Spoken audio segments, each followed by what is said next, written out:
Ήταν του Κατακόγινου, ο οποίος ήταν λογοτέχνης και πολιτικός. Είπαμε για την ιστορία κάτι. Πράγματι, ξεκινήσαμε, συμμετέχονται 300.000 εισιτήρια. Αντί επιλόγου. Καθοριστικό ρόλο έπαιξε η Βρετανία για να εμποδίσει την ένωση του Κύπρου με την Ελλάδα και το παιδί. Η Τουρκία, ναι.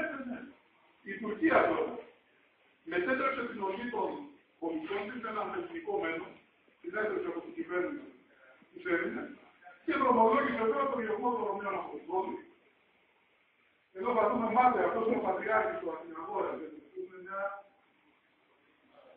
ηρωική μορφή τουλάχιστον διαφάγεια του Ιωαννά, ο οποίος έλεγε: είδατε τα κόκαλα, ξετάστηκαν για να σας πούν το χρέος που έχετε να μείνετε σε τούτη τη γη.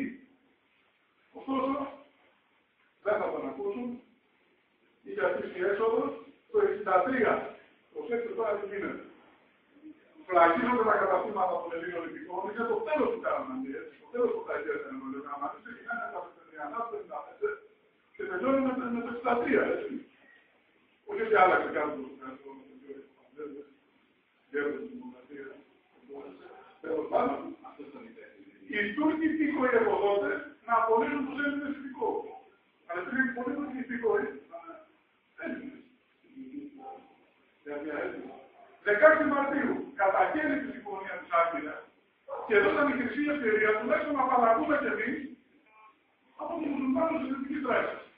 Αλλά ο κύριος Παπανδρέου είχε τον ανέμβοτο τότε, θυμάστε, στην ομάδα. Τι γινόταν, είσαι Έλληνας, είσαι κατάσκοπος εν τη Γάντη και ενάντια στην Τουρκική Δημοκρατία. Άρα έχει δύο επιλογές. Είτε δικάζεσαι για κατασκοπία και βέβαια το δικαστήριο του συμπλέγμα καταδικαστείτε θάνατο, είτε έχεις μια καλή λύση σε 48 ώρες να πάρεις $50, ό,τι χωράει ένα σάκο, για να αποχαιρετήσεις. Μοναδική λύση είναι να αλλάξει το συστήριο. Αν έχετε την καταδίκη.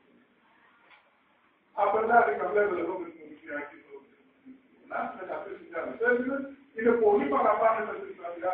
Εγώ θυμάμαι, ήμουνα Δευτέρα Δημοτικού του 1975 και είχαν έρθει παιδάκια του Κωνσταντινού που 4 αδέρφια πρόσφατα, που συνέχισαν να παιδάκια μέχρι και το 1970.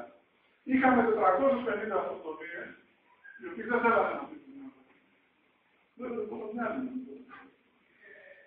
Και εδώ, κλείνοντας, θέλω να κλείσουμε με αυτό που είπατε το πάλι χρόνια τη ζωή, πάλι να κάνουμε, με την εικόνα των τουρκικών με την ελληνική σημαία από το προηγούμενο αιώνα. Να ευχαριστώ.